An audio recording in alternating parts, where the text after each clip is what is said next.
2020. So moved. Moved by Putt. Do I have a second? Second. Second by Ludwig.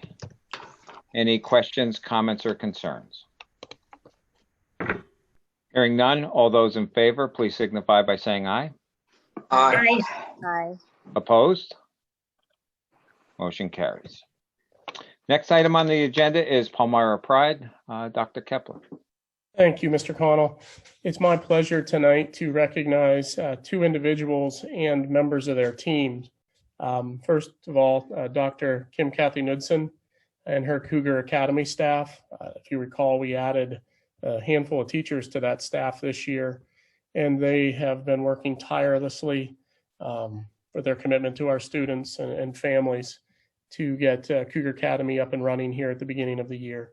So we appreciate the work that they have done. We've had a lot of positive feedback from families in what's taking place there in Cougar Academy. So the sheer number of students in that program, the last we talked was roughly 200 Palmyra students within our own Cougar Academy. So kudos to that group and thank you for your work. And then secondly, to John Brocker, Director of IT, and his team in the tech department. Obviously, when you implement tech devices with 4,000 students and employees combined, a lot of efforts. And anytime you have technology, you are going to have hiccups. But our team has been rapidly moving to accomplish and complete tickets. They're early on, again, the first week, 2 weeks, they were moving.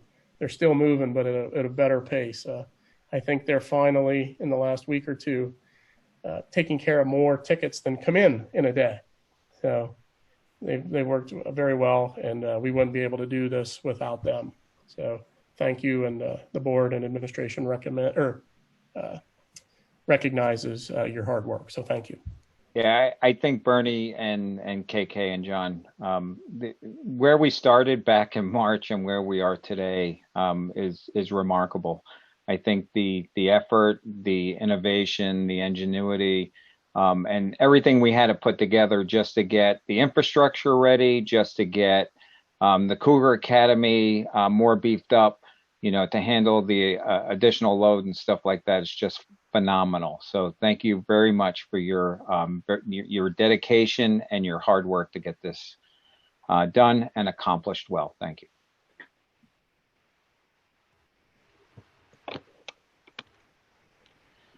Okay, we will move on to President's Report next, and I have nothing to report, so we will go on to visitor comments. As a reminder, individuals wishing to speak at the regular board meeting need to sign up ahead of time.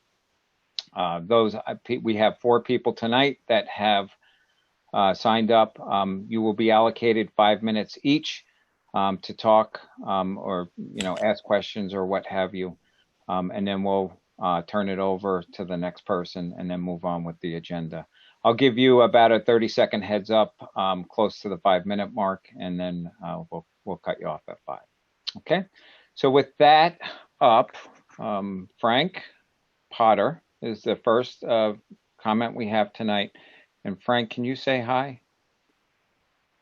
Yes, can you hear me okay? I can hear you. So Frank, you have the floor. Thank you.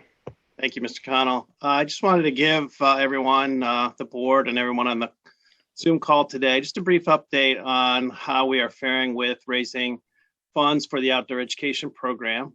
Just this past weekend, as part of Palmyra's Great Give, which is a wonderful community fundraising effort for over 25 organizations in Palmyra and the surrounding area, we raised about $3,500, which is terrific.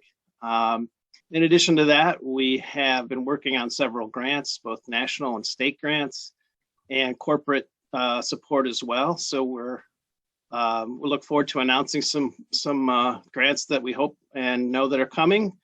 We'll hold off on the announcement of those, but we're making good progress. I also wanted to invite the community. We have a fundraiser coming up on Saturday, October the 17th, and that's an outdoor hike at Governor Dick Park.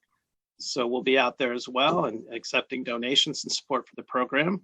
And Lastly, I just wanted to thank the community, the great support that we're getting from the community, from the administration, from teachers, students, everyone who's really stepping up. It's very heartwarming and kind of reinvigorates your faith in humanity when you see so many people coming up and sticking $50 in a jar who don't look like they could afford to give you $50. So it's a nice feeling, and we're doing good work. And I'd like to thank everybody for all their support.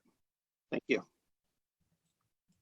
Thank you, Frank, too, for heading this up. This certainly is a great thing we're doing, and it sounds very promising that we're making progress, and outdoor ed will continue hopefully this year. So thank you, Jeff. Yeah, I wanted to say thanks as well, Chris. It was a great event out at Grocery Outlet last weekend, Frank. Thanks to you and all the folks, Coach O'Connor, all the folks there, staff and things. Just great effort from everyone. Okay, very good. So, Chris, if you don't mind, I'd like to give a couple of little things too. Yep. We did submit our first federal grant. I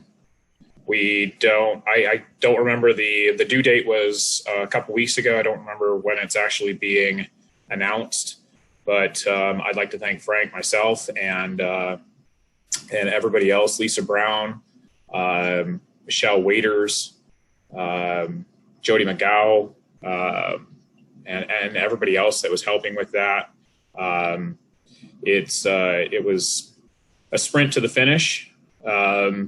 It was awesome though. I mean, everybody put together a really nice package. We got the budget together, all that information, and it got submitted on time. It's pretty down to the wire, but it was good.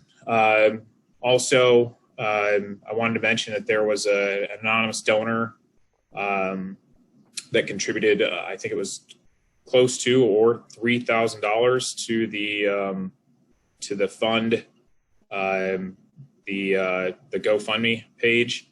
So whoever that was, thank you. That's amazing. Everybody that contributed to that, it's going. I don't know what the number was at last time I looked. It was over 20,000. So I mean, that's amazing. So I think that hopefully with the grants we're working on now as well, we'll be able to fund outdoor education. So okay. Hopefully.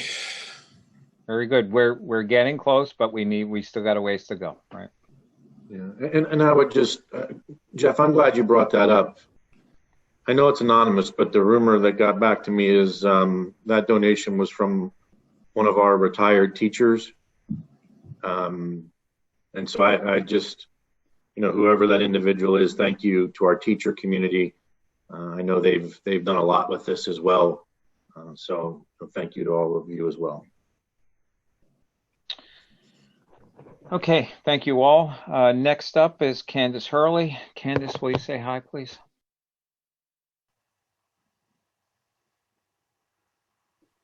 Good evening. Hey, Candace. Okay, Candace, you have the floor. Are you able to see me? Yep, go ahead. You have the All floor. right. I just have a couple of things that I'd like to bring up. First off, yay for the outdoor ed program. I think you guys are doing an amazing job. I think the community is coming together for that, and I think that's wonderful. At the present time,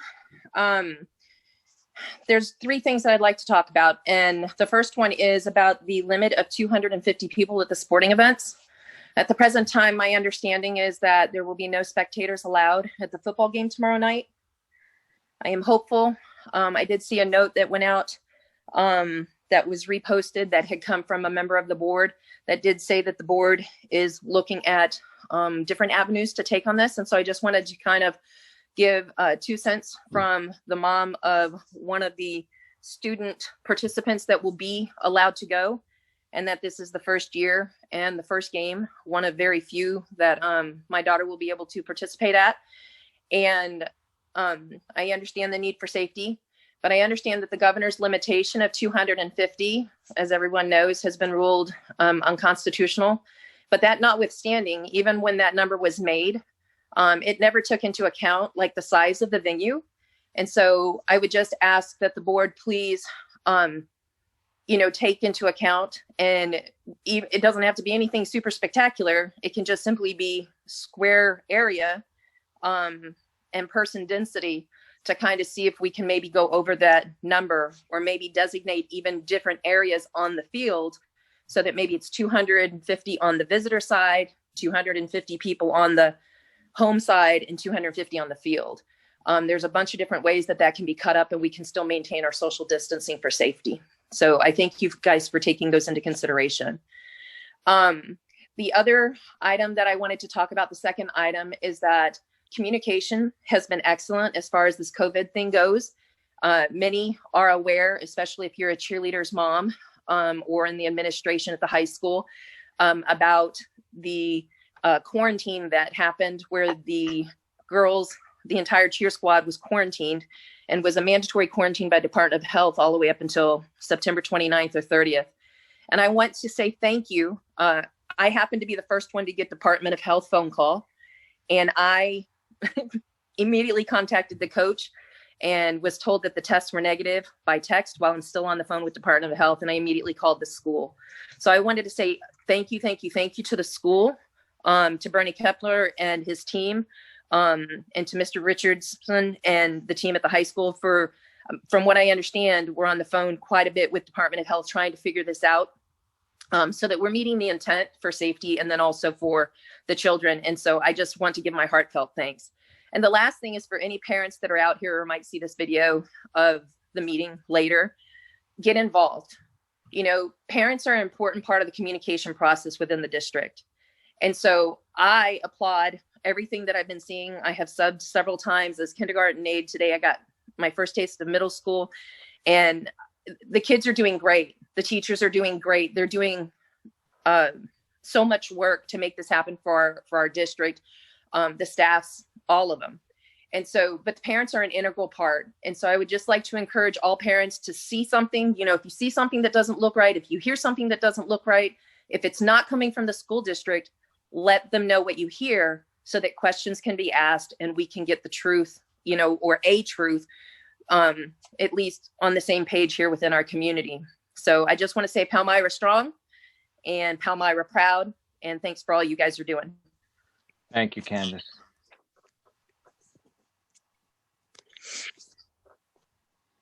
Okay. Next on our visitor comments is Gail Delba. I hope I pronounced your name, but Gail, if you could say hi. Yes, you did pronounce the name correctly. Can you hear me? I can, thank you. You have the floor, Gail. Okay. This is the first time I've ever done anything virtual or even spoken at a school board.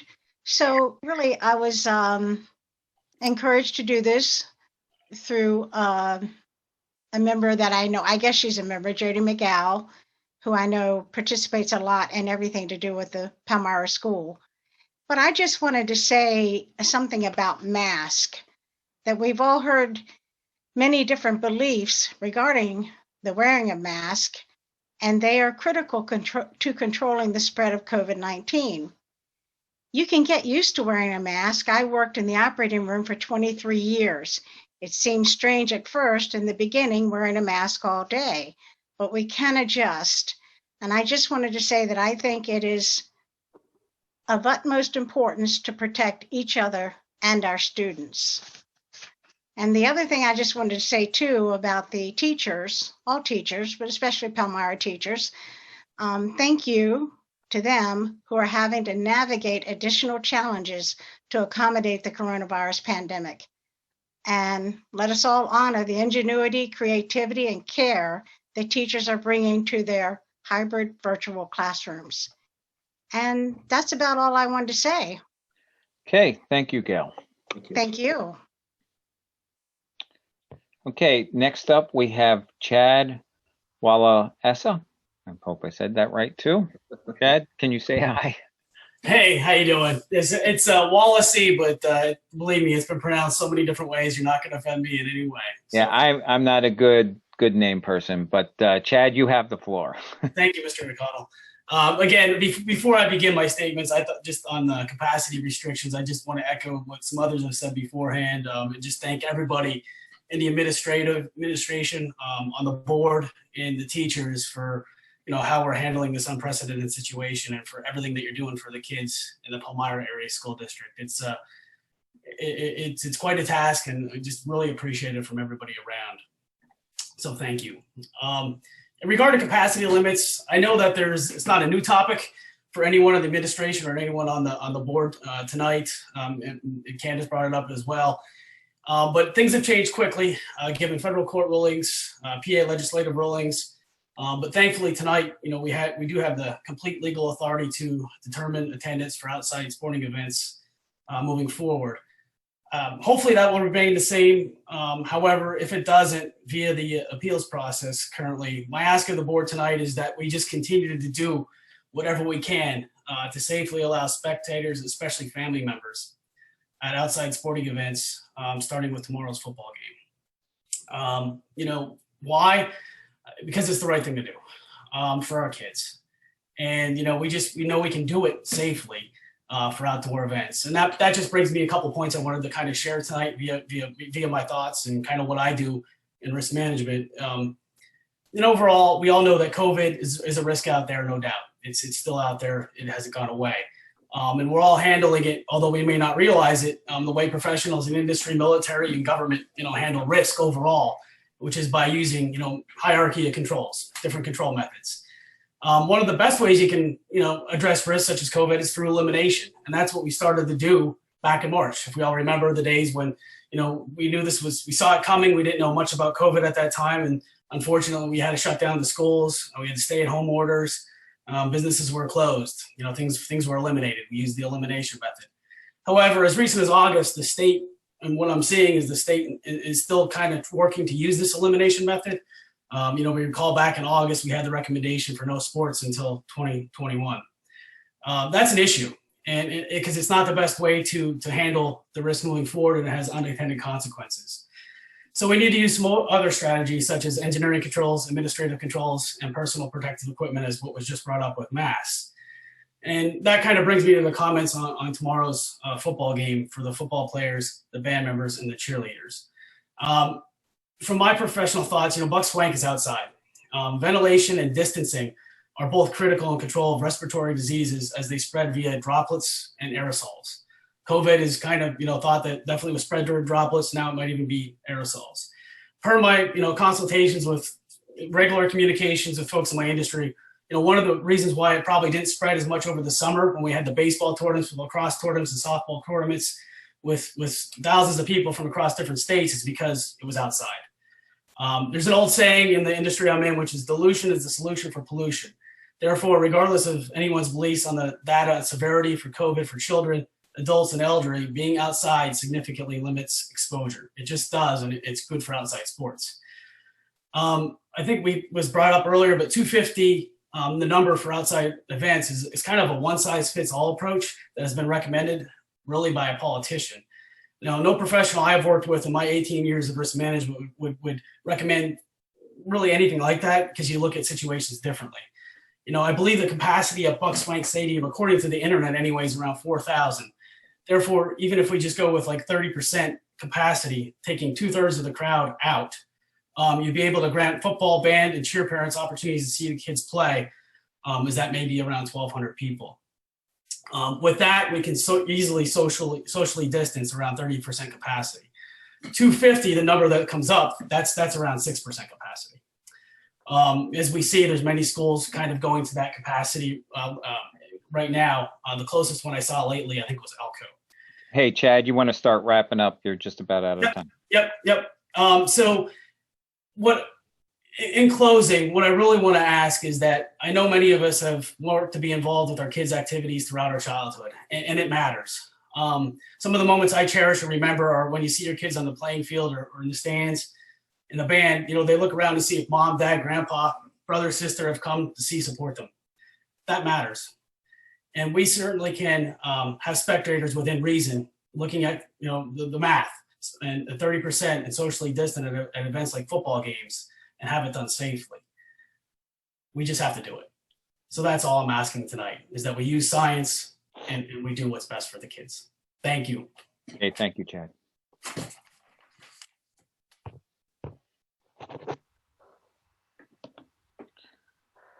Okay, we'll move to the next item on the agenda, which is buildings and grounds, and Mr. Kreiser.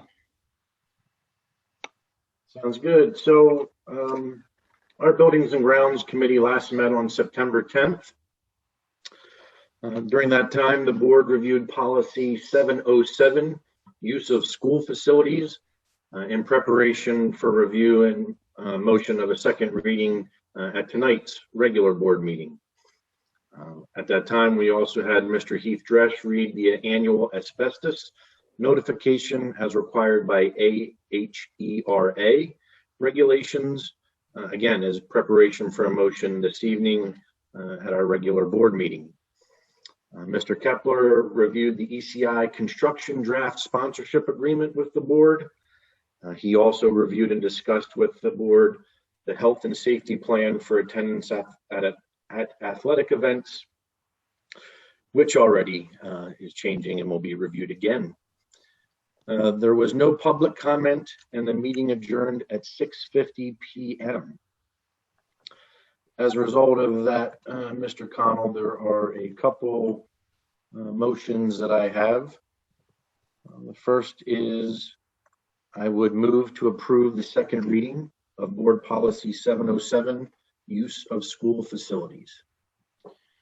I have a motion to approve the second reading of Board Policy 707, use of school facilities. Do I have a second? Second. Second by Putt. Any questions, comments, or concerns? Hearing none. All those in favor, please signify by saying aye. Aye. Aye. Opposed? Motion carries. I also have a motion to enter into the minutes the public reading of the annual asbestos notification as required by AHERA regulations. I have a motion to enter into the minutes the public reading of the annual asbestos notification as required by AHERA. Do I have a second? Second. Second by Ludwig. Any questions, comments, or concerns? Hearing none. All those in favor, please signify by saying aye. Aye. Opposed? Motion carries. And a new item, Mr. President, for review here with the board this evening. I move to approve the Palmyra Area School District's updated and amended athletic return to play plan. I have a motion to approve the Palmyra Area School District's updated athletic return to play plan. And before we go to a second, why don't we take that for a review? Like me Dr. to Kepler, you want to run us through that, please? be happy to. So as some of our citizens spoke tonight, indeed the House of Representatives in Harrisburg failed to provide the override of Governor Wolf's veto. So that piece of legislation has died. So where we stand now is the current federal court ruling that the 25-250 guideline is unconstitutional. So as Mr. Wallacey said, that right now the district does have the legal means to make determinations on spectators. The one point that's important to point out is that Governor Wolf has appealed to the Third Circuit Court in Philadelphia, and there could be a ruling at any time. And should that court agree to a stay order on the governor's guidelines, the 25-250 would be back in play. Tonight, I'm recommending to you, I do believe we have an ability to have spectators socially distanced in a manner that is separate from the playing surface, separate from our student athletes, and we can exceed that and maintain safety. So in doing so, I'll show you what administratively we are recommending.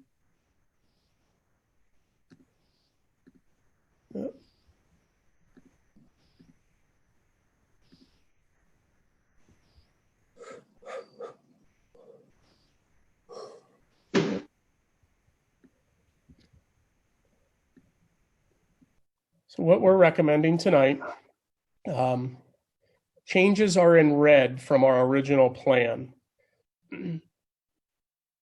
My clear recommendation to the board tonight is that whatever we approve has a disclaimer regarding that Third Circuit Court of Appeals, that should they issue a stay, that any approval of spectators that would take us beyond the 250 max or 25 max for an indoor event or 50% of capacity would be null and void. So I highly encourage the board to make that consideration. Well, whose initial idea was to put that in there to begin with? In working with our solicitor, Mike. That if I have a real problem with that. There's no need for it to be in there, but go ahead, continue. If the Third Circuit Court would put that stay order, in essence, from a legal standpoint, it is recommended from our solicitor that we would then be back to the 250 guideline until that's resolved.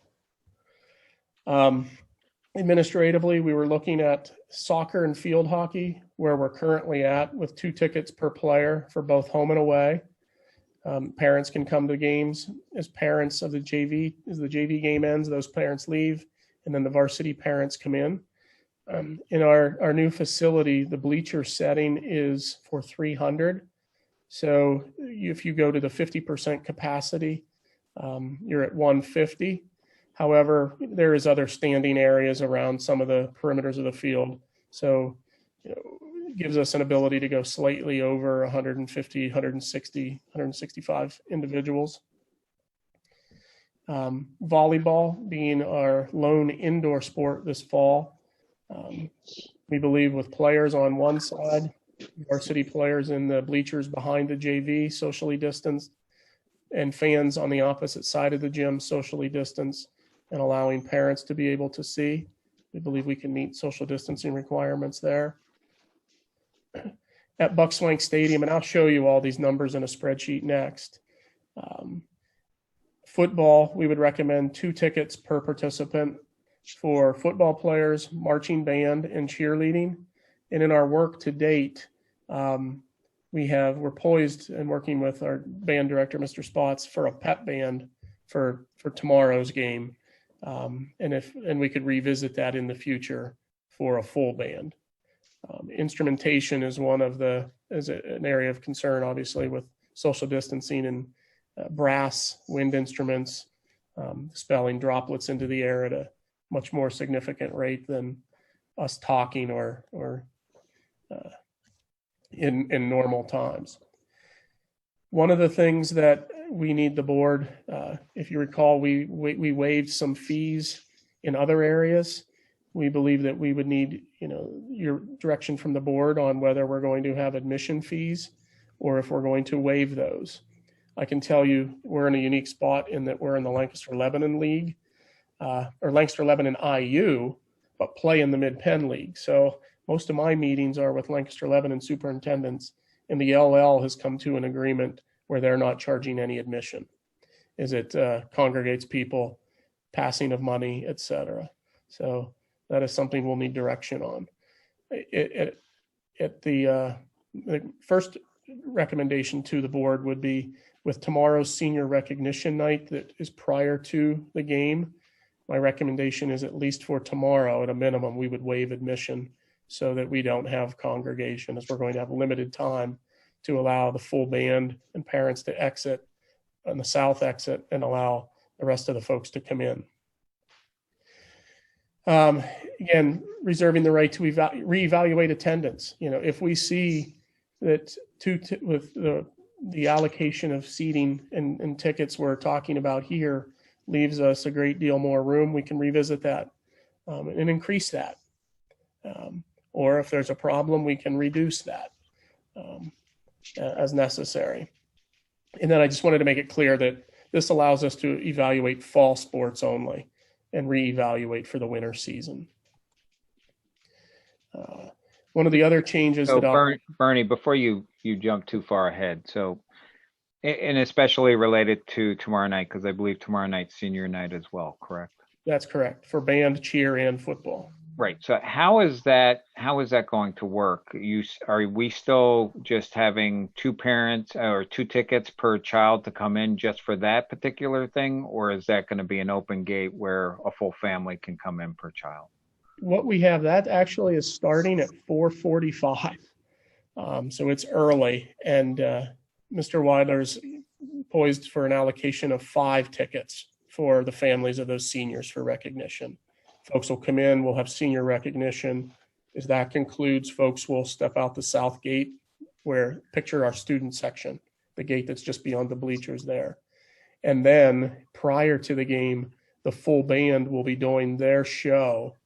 And then we go into the contest. So it's literally the band show where we have all band, 2 tickets for every band, parent of every band participant. And then those folks being able to leave through the south gate, leaving a pep band of 30, and the parents of the 30 band members in the pep band being able to stay. And then the spectators for football and cheer being able to come in. And then the game would start. Okay. So senior recognition, total of 5. And for all others, we were looking at 2 per family. And I'll show you a spreadsheet that kind of gives you an idea of numbers and what that will look like.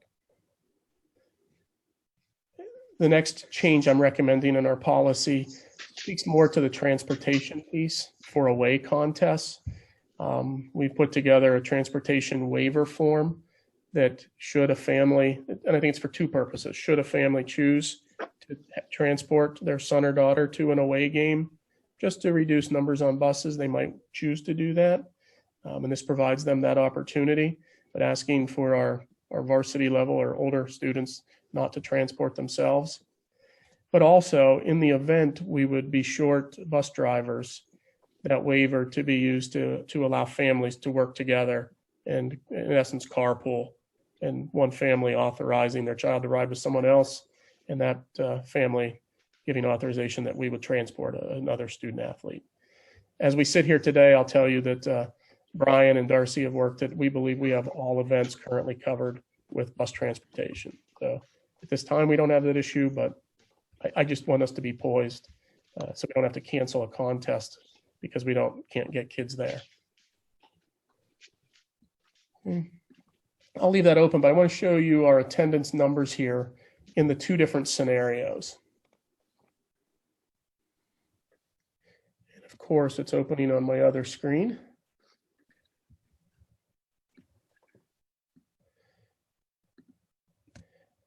Okay. The column to the left, and as Mr. Wallacey mentioned earlier, 250 does not provide a whole lot in a football venue. Teams, game help are on the field of play, nowhere near spectators.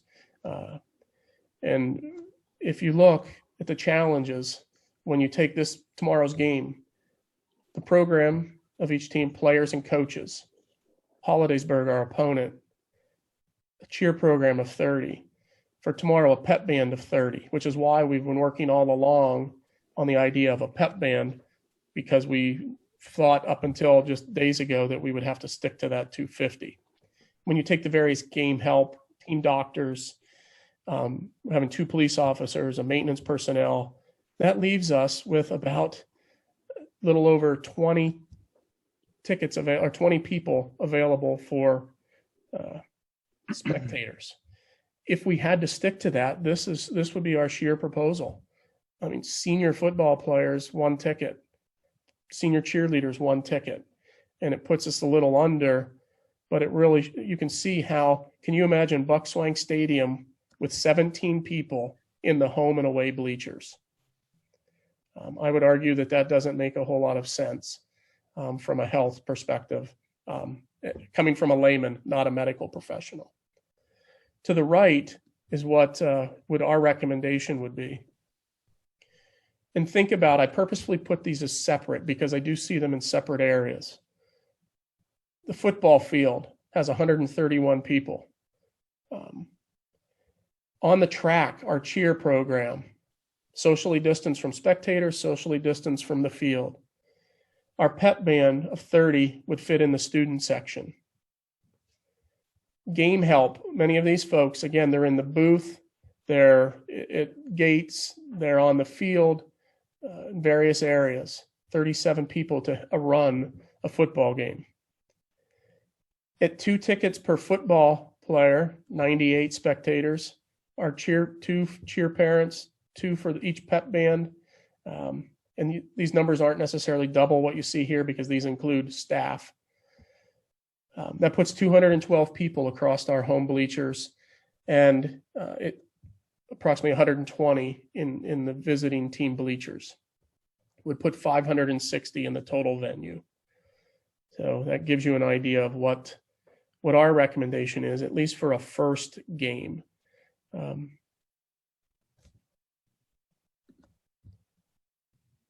There are schools that are, in my communication with superintendents, again, mostly Lancaster, Lebanon-based superintendents, and even I've talked to some into Dauphin County.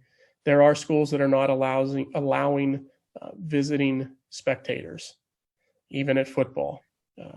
So that's a consideration, but I would argue that I would want our parents to be welcomed in another venue if possible, which is why I would recommend we allow limited visitor spectators. We are poised to have a separate gate. Our visiting parents could come in the gate where if you're familiar where the ambulance is, would be the east gate.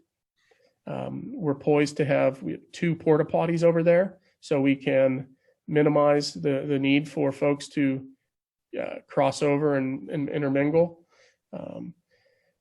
and do everything we can with social distancing.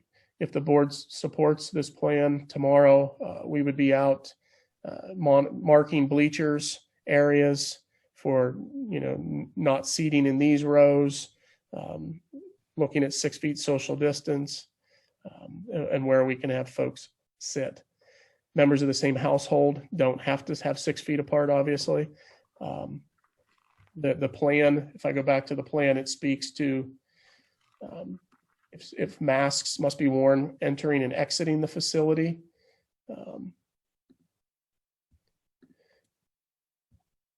But if seated, we've said that, the current guidelines are if you're seated outdoors and you're 6 feet apart, you can take masks off. So that pretty much is an overview to start our dialogue anyhow tonight.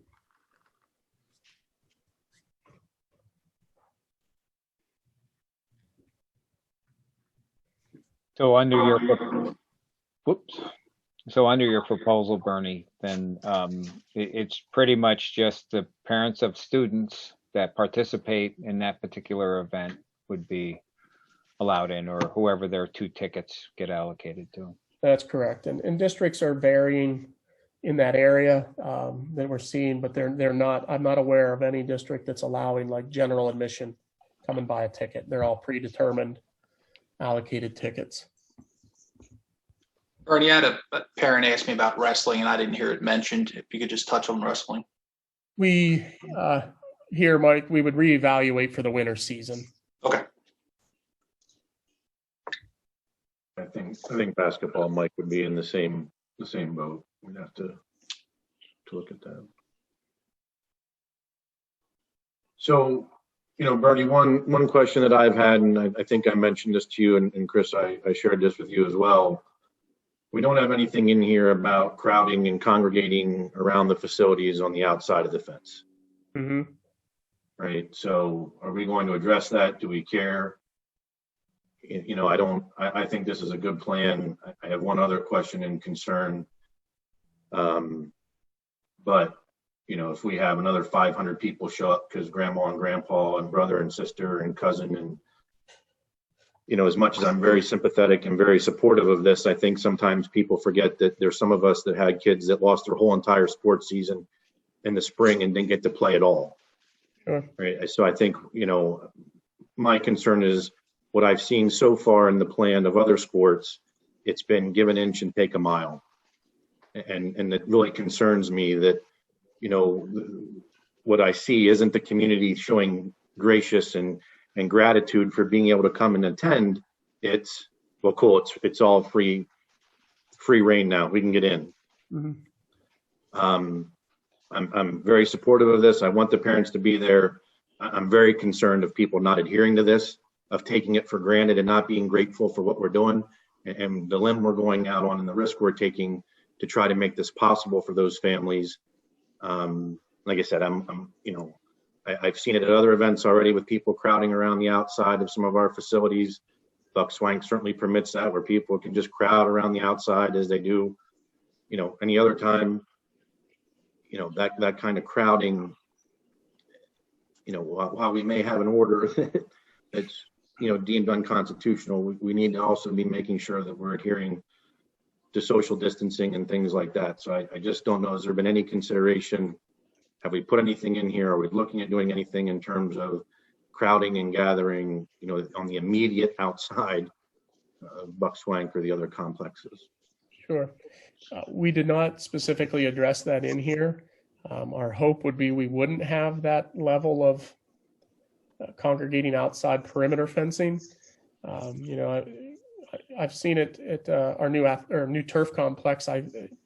Just even at the JV game tonight, there were about 4 or 5 people socially distanced. It really didn't, that doesn't concern me, but it's if you get tons of people congregating, it could be an issue. Walnut Street is a public, so I don't know if we would be able to prevent folks from standing on the sidewalk on Walnut Street. One of our challenges is if we would look at a full band, I would love to put them along behind the end zone along Walnut Street, so we're the instrumentation, droplets in the air. Clearly, we can social distance to a great deal, but I don't want our band to be verbally abused either, because they're now blocking the view there. Other areas are limited at Buck Swank where you can see if you come along behind and along each side of the visitor benches or visitor bleachers is probably an area of concern. One of the pieces as well of concern is we're avoiding locker room use due to an inability to social distance in locker rooms. So when our band is doing the pregame show, the 2 teams, I think Mr. Weidler has at least our visitors or guests going to be behind on our practice field. So now I have spectators potentially in closer proximity to our opponents that we really need to avoid. So my hope is that we have cooperation. I don't want to have any conflict with folks, but we also need to make sure we have a safe environment. Do we still have police presence at the football game then? There are 2 officers slated to be in attendance, yes. Okay. And then to Jim's point, the congregation, outside the fence is one thing, but we also have that inner fence where a lot of people congregate. Yes. And that's probably my bigger concern, right? Because that's where hordes of people group together. It's people you haven't talked to in a while and that kind of thing. It's a big social thing. Yeah, we're going to remove those people and keep that all clear. I've seen plans from school districts that are viewing that in 2 different ways. I've seen people that feel they can increase social distancing by allowing people to stand along the fence because it gets more people out of the bleachers. But I have seen plans where districts have said no standing along the fence because exactly as you say, that's where folks tend to stand, watch the game, congregate shoulder to shoulder. And you said something very interesting, and I'm sure most parents that have a kid in the band want to see their kids play, but also want them to participate in the game as well. That's a great experience for kids. I would certainly support having them on the end zone side. And, if people are standing outside the gate to watch, then maybe look around, but I think the kids come first. That is the mantra that we're trying to hold is This is about our student athletes and our band members and cheerleaders. So that absolutely has to be paramount, excuse me. And that's just something, Bernie, to that whole point.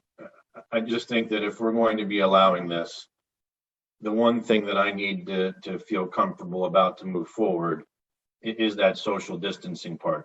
I've spoken to some other board members, and I actually I'm pretty much in agreement. You know, I don't want to sit there and have to be, you know, chasing people down about wearing masks and everything else. So I think, you know, once they're there, once they're in, you know, if there's any lines, keep a mask on or what have you. But once you're in and distanced, you know, we shouldn't be worrying about chasing anybody down about a mask. You know, do what you want to do. But my concern is the policy isn't very clear on the physical distancing part. And I can just tell you, I've been to a couple of our events so far, and people do not distance. There are groups of families all hanging around a fence, all sitting together, and all we have is wording that says, in general, distancing should be modeled, whatever should be modeled exactly means, when feasible. We've put 3 caveats into a statement that just should say, outside of your immediate household, physical distancing of 6 feet must be adhered to attend the game. And if that doesn't work for people, if that's not good enough, if this is about the kids and just being there to see your kid play, it shouldn't be about making sure that we can all catch up and hang out with our uncle and our cousin and our neighbor and have to sit and talk within 6 feet. You know, again, I've been convinced by others that I don't want to go down the rabbit hole of caring about masks. But I think asking people to maintain some social distance and having that expectation and requirement of them, I don't know why that would be unreasonable. So far from what I've seen, it seems to be unreasonable. But, you know, we also haven't done a very good job, it seems, of really reinforcing, you know, again, that wording just gives, in general, sort of, you should model if feasible, right? So I don't know what others' thoughts are, but just for me, it's the only other part that I need to get comfortable around. Dr. Kepler? Because again, I don't want to ask anybody to wear masks. I'm in agreement on not worrying about the masks, but then this doesn't seem to be too difficult a thing to ask, to just stay 6 feet, 7 feet away from somebody. It's not that hard. Can you just add or household next to family in case there's, you know, somebody that if they all live together, they're, you know, basically. That's perfect. Dr. Kepler? Yes, sir. I appreciate the effort that you put in with this proposal. I support the proposal.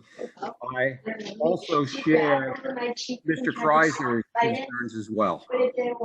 And my concern is the fact that we're enforcing masks in the school. We're requesting the students do that. And students learn by observation. And if they simply go to the football games and they don't see the adults doing what they are required, then the credibility that we are holding our students to deteriorates. So I'm very concerned about what Jim has talked about.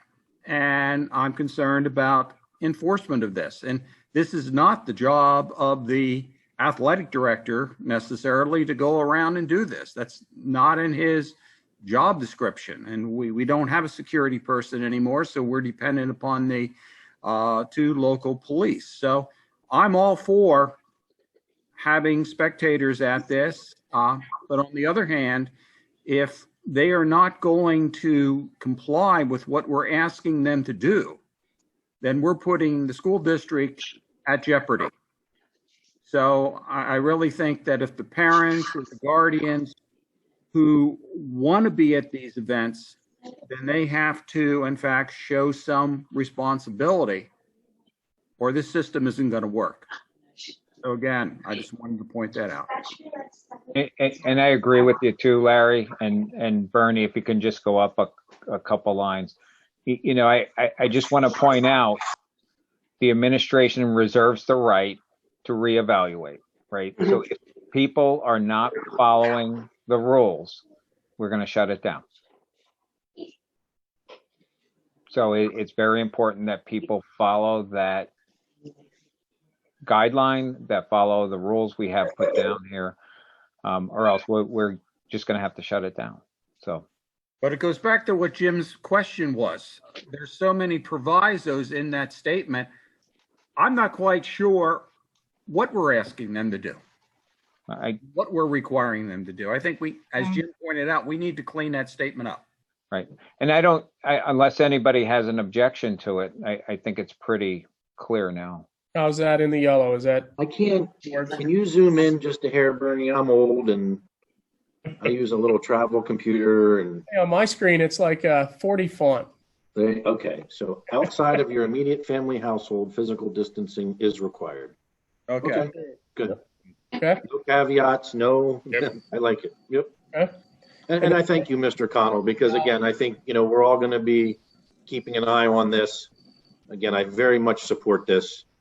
I want the parents to be able to enjoy the time with their kids. As a parent whose son missed his spring season, his senior year, for a sport that he dearly loves, I feel strongly about this. But at the same time, what I've seen so far makes me question how much is this about your family and your kids? Because when I go and attend these events, we're very, very quick to pretend like we're very grateful to get to be there and just participate. And then we throw all the rules out the window, and I've just seen it too many times already. So I thank you, Mr. Connell, for saying that. I think this is a good plan. I can't imagine that most of our board isn't going to be supportive of this, getting our kids out there, letting the families go and see their kids. But it isn't, it's not going to be the tailgating, hang out, sit along the fence, catch up with your neighbor, catch up with whomever. But that's really not what it's supposed to be about. Because again, if it's about the kids, that's never what it was for them to begin with. Is this language that I've highlighted amicable for the board? That's fine by me. That's good for me. Dr. Kepler, I just had one question. For the visiting team, how are we going to get this to them just to make sure that they're adhering to these guidelines?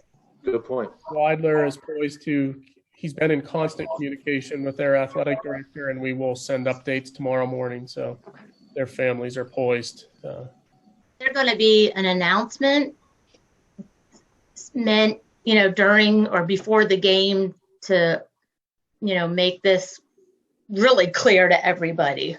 Absolutely. So yes, our Mr. Weidler, I've asked him already to have announcements, reminders, not just once, but you're going to hear it frequently.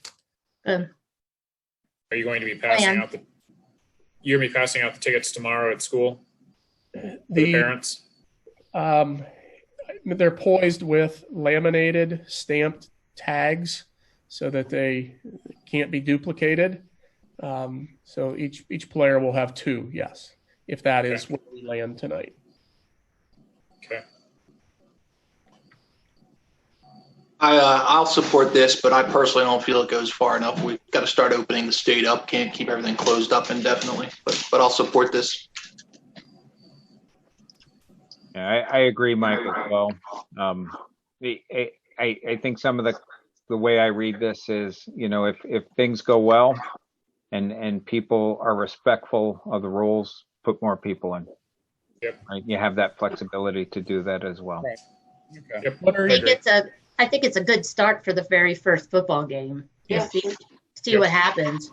Yeah, and I know you asked this earlier, Bernie, and it's the one thing that's still maybe not clear in here. I'd like to put something in terms of we reserve the right to reevaluate it, but given the time sensitivity, I don't really want to have to worry about collecting tickets or charging a fee. Not collecting tickets, we absolutely have to do. I don't want to worry about ticket taking and money exchange and charging of a fee for this week. All right. I'd like to say we reserve the right to reevaluate that. But that for the first week that we were waiving that would be my preference. I think that's a good idea. Let's get the parents in. That's my Agreed. recommendation, and I appreciate that, keeping our staff safe as well. Yeah, I mean, and I would even say, right, I mean, we have soccer and field hockey games Saturday. I wouldn't just say for football. I'd say for our first week of events here, let's just let the kids and parents, hopefully the community does the right thing and we keep, smooth sailing here. But I'd say just, again, it's just me. I hope others would support it. But I think for the first week for all of our sports, let's just let the families go, see how this works, get our feet under us as a district, and then figure out where we can go with any admission fees. Yep. I agree. Yeah, Full disclosure, because we Fantastic. have authorization to waive that, I do believe spectators at our first official fall contest tonight in field hockey, I believe they did pay to get in. So, because we didn't have authorization. So, we'll get field hockey a free game after the 10-2 date. How's that? That's fine. Where does the pricing go? Like, does it go to the PTO or who gets the funds? We do. For We do. The district. just back at the Yeah, school? athletic fund. It's part of the district's revenue budget, Okay. which we will not hit, obviously, because spectators will be way down across, but we knew that was potential. Okay. Anything else in here, Bernie, we need to touch on? I do want to just reiterate the plan does have this. The Third Circuit Court of Appeal is if they would place a stay, my recommendation is that we would have to halt going above the 250 immediately. But be legally required. The wording's not necessary. Yeah, I mean, I don't know, Bernie. I mean, I don't really care because, I mean, to me, bullet 5 somewhere down there, a couple more bullets below says the same thing. But the district reserves the right to reevaluate if guidance and legal considerations from the Commonwealth are altered. If there's a stay and we have to go back and follow a 250, I mean, so either way, I don't care. Might just be redundant to Mike's point. Yeah. We can't have a policy that violates the law of the land, whether we would want to or not. Yeah. Yeah. The But first. so I'm fine with it. I don't really. To me, it's a non-issue either way. So The first bullet was language directly from our solicitor. Typical lawyer puts a lot of stuff in there. It's not necessary. That's why we pay him.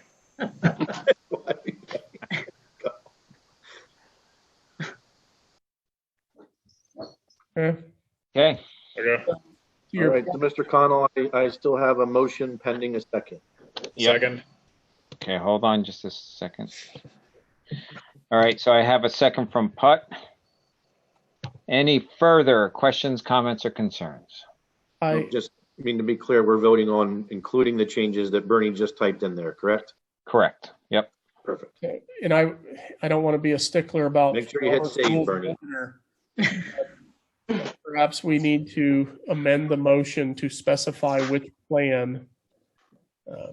That's okay. We can do that. How do I do that, Mr. Connell?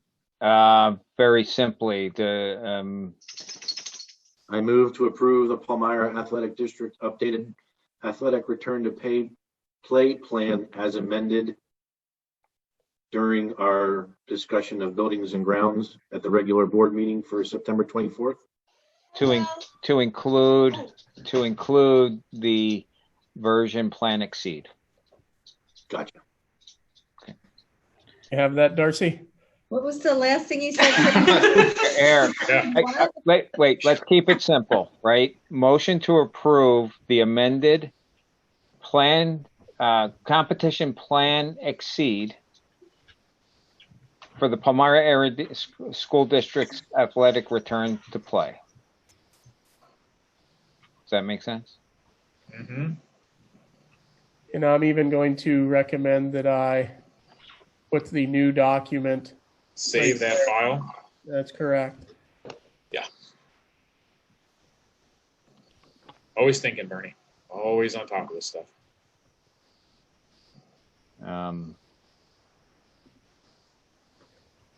Okay, so this Hold one on here. just a minute.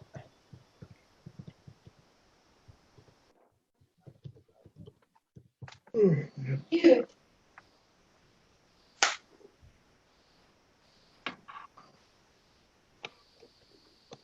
so Jim, what I'm going to do is John, do I have the chat window open? No, I think we have the chat turned off. I think I have it. Hold on, Jim. I'm gonna put the motion there, and then you can read that. All right. So, Mr. President, I move to approve the amended competition plan exceed for the Palmyra Area School District's updated athletic return to play plan. So I have a motion to approve the amended competition plan exceed for the Palmyra Area School District's updated athletic return to play plan. Do I have a second? Second. Second by Putt. Okay, any further questions, comments, or concerns? Hearing none, all those in favor, please signify by saying aye. Aye. Opposed? Motion carries. Thank you. I think that's going to make a lot of people happy. So, hope so. Okay, thank you, Jim. We'll move on to finance, Mr. Putt. thank you, Mr. Connell. The Finance Committee last met September 10th, 2020. Darcy provided us with a review of a capital area immediate unit tuition contract for one student in the amount of $71,268.25. Darcy then reviewed the status of proposed 2020-2021 Bucks Boyo transportation contracts. Darcy reviewed the PDE guidance on extension of free lunches.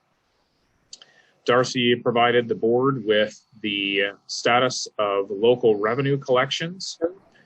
There were no public comments, and the meeting adjourned at 7:10. From that meeting, I'd like to make a motion to approve the capital area intermediate unit tuition contract for one student in the amount of $71,268.25. I have a motion to approve capital area intermediate unit tuition contract for one student in the amount of $71,268.25. Do I have a second? Second. Second by Kreiser. Any questions, comments, or concerns? Hearing none, all those in favor, please signify by saying aye. Aye. Aye. Opposed? Motion carries. Thank you. Next, I'd like to make a motion to approve Plan Con J, project accounting based on final costs for renovation to the Palmyra Area Middle School. This will be a roll call vote. I have a motion to approve Plan Con J, project accounting based on final costs for renovations to the Palmyra Area Middle School. Roll call vote. Do I have a second? Second. Second by Gilligan. Darcy, you want to chime in on this one? Sure. This is the final accounting. It's required to be audited. Boyer and Ritter was in our office, has been in our offices the last 2 weeks performing our annual audit. So they audited this accounting to submit to PDE. If you recall, we were fortunate to get the addition, just the addition portion of the middle school approved for reimbursement. There had been a moratorium in place on reimbursement for any new construction projects. That moratorium expired, and then the legislators didn't get a new moratorium put in place until 3 months later, and we did all the work to hit that window. And we have a temporary reimbursement right now that picks up about $40,000 a year in revenue in our budget, and they pulled back a portion of that until you submit the final accounting. So we wanted to get this in, and then they'll adjust to a permanent reimbursement rate.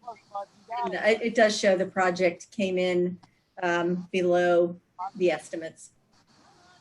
And so just Darcy, what we're filing for reimbursement of the 5.3 million or 4.3 million. I see two different.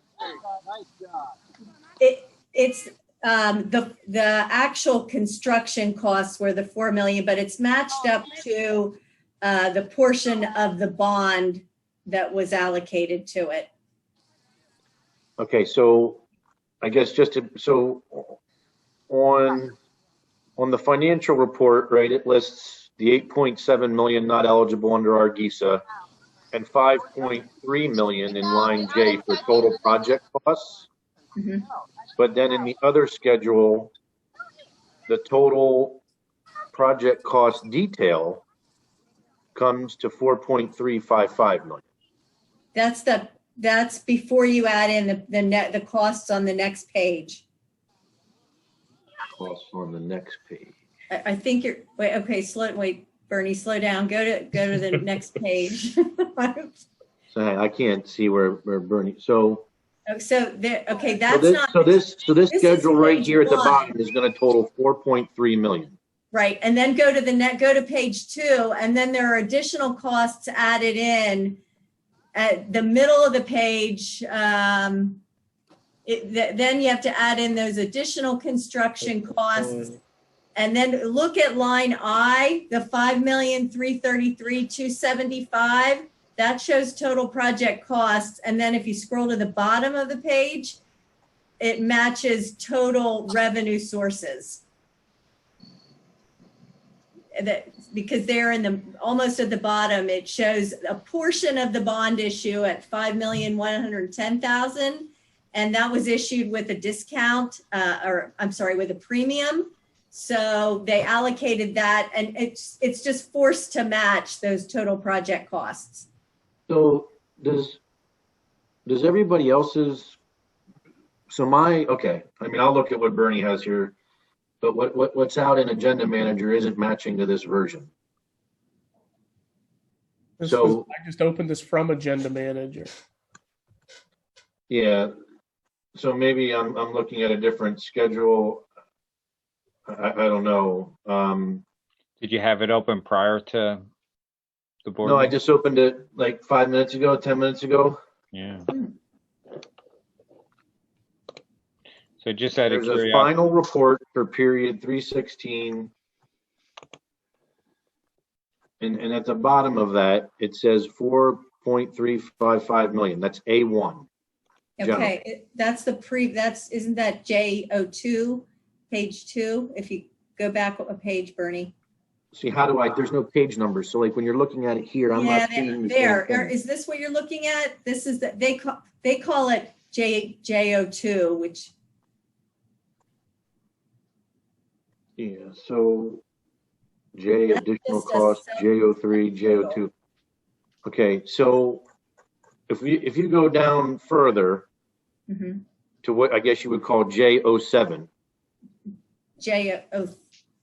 Okay. That has a summary. It says final project cost detail. Okay, and there are detail pages, and what that does is shows just the general contractors, what the bid was for and then all the pluses and minuses of the change orders. And then when you get to the bottom of that number is carried forward to page 1 for the general contractor. So it is the final cost, but that was just the ECI contract. And then you add in furniture, all the other architect, project management, all those other things to get to total. Okay. Sorry, I couldn't follow it. Now I see why you're asking that. Okay, perfect. Sorry. That's okay. All right. Any other questions, comments, or concerns? Okay, hearing none. Darcy, I think Karen starts us off, correct? Yes. Okay, we'll start roll call vote. Ludwig K. Yes. Ludwig M. Yes. Hutt. Yes. Barley. Yes. Connell. Yes. Fisher. Yes. Geib. Yes. Gilligan. Yes. Kreiser. Yes. Okay, on a vote of 9-0, the motion carries. Thank you. The next meeting of the Finance Committee will be October 8th, following the Buildings and Grounds. Okay, thank you, Mr. Putt. We'll move on to staffing and administration. Mr. Geib. Okay. Okay, staffing and administration met on September 10th, 2020. We took a look at the second reading of policy 222, which is tobacco and vaping products. We also took a look at the Pennsylvania State Board Association elections. There was some discussion, and President Connell made a recommendation as far as the vice president, which is the only office that really is contested. We took a look at the secondary hybrid Schedule A and B. And then we had two public comments, both of them very supportive and complimentary to our teachers and staff as far as getting the job done so far. Out of that, there are some motions. A motion to approve the second reading of Board Policy 222, tobacco and vaping products. I have a motion to approve the second reading of Board Policy 222, tobacco and vaping products. Do I have a second? Second. Second by Gilligan. Any questions, comments, or concerns? Hearing none. All those in favor, please signify by saying aye. Aye. Aye. Opposed?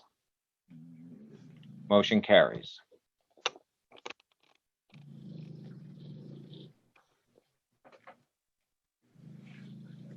Okay, a motion to elect the Pennsylvania School Board Association officers as follows, and you can see them listed there.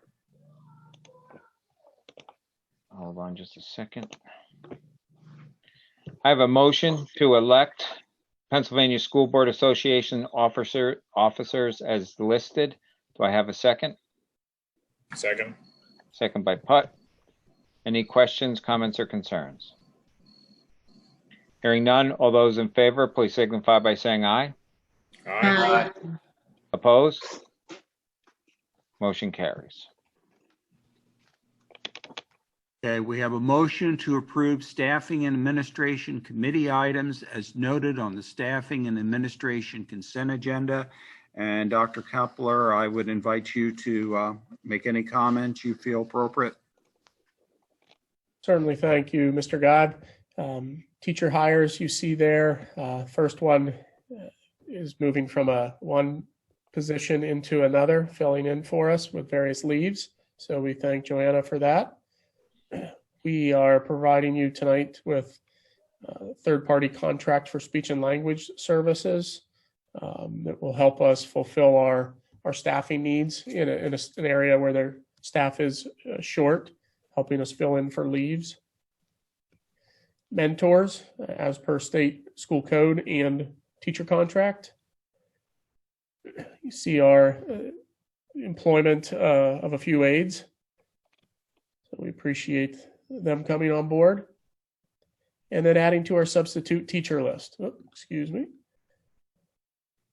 And then ultimately an opportunity where we are short nurse services, and this healthcare agreement that you reviewed will help us fulfill nursing services as needed.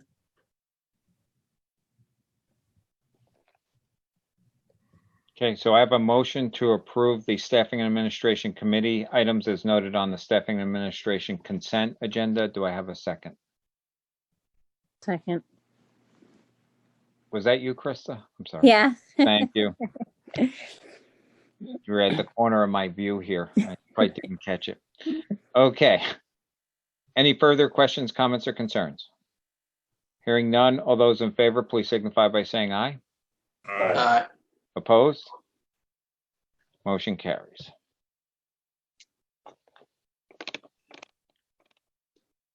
Okay, thank you, Mr. Geib. Next meeting will be Thursday, 24th, following the curriculum meeting. Okay, thank you, Mr. Geib. We'll move on to reports, and first item is superintendent's report. Dr. Kepler. Thank you, Mr. Connell. Mr. Connell, can I just interject real quick, just a follow-up item, as we talked about all these board readings again, policies? Mm-hmm. Could I make the formal request in the minutes here that we look at consolidating policy 710 with 707? We have a policy 710 that hasn't been updated since 2004 and has 3 sentences. Yeah, I think what we can do is we can take that in committee, Jim. Doing it here, it doesn't do anything. Sounds good. Okay. All right, Dr. Kepler. Thank you, Mr. Connell. Providing board and community with an update as to where we are here over 3 different points in time with students attending outside cyber schools. So September 1st, a year ago, we had 83 total students in cyber schools. September 1, you can see that went up 15 students on the regular education side and a reduction of 4 on the special ed side. And again, a lot of these students were already attending. It's just a time gap from when various cyber schools are requesting records, begin billing, et cetera. But you can see the significant jump of where we're at if you go a year ago to September 22nd. Darcy was good to remind me that some of that gap was budgeted. We budgeted, and Darcy, can you clarify? We budgeted 99 students. Total students, or 99 regular ed. Total. So we budgeted 99.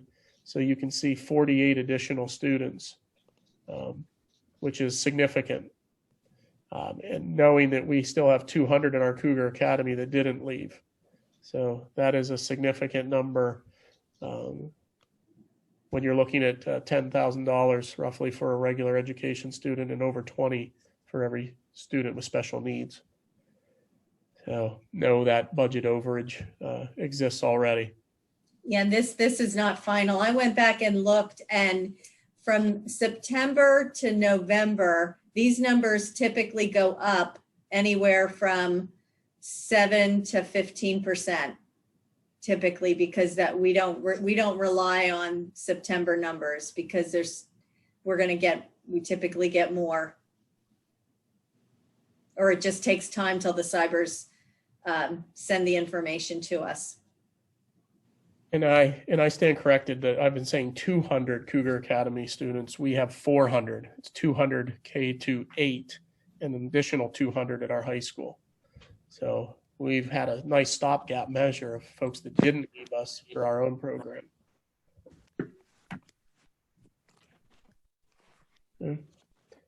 Continuing on, just to highlight, 24 of our special education paraprofessionals participated in their virtual trainings to meet state requirements in their annual 20 hours of training needs. So thank you to Carolyn Richards and Kathy Setlock for their work in leading that.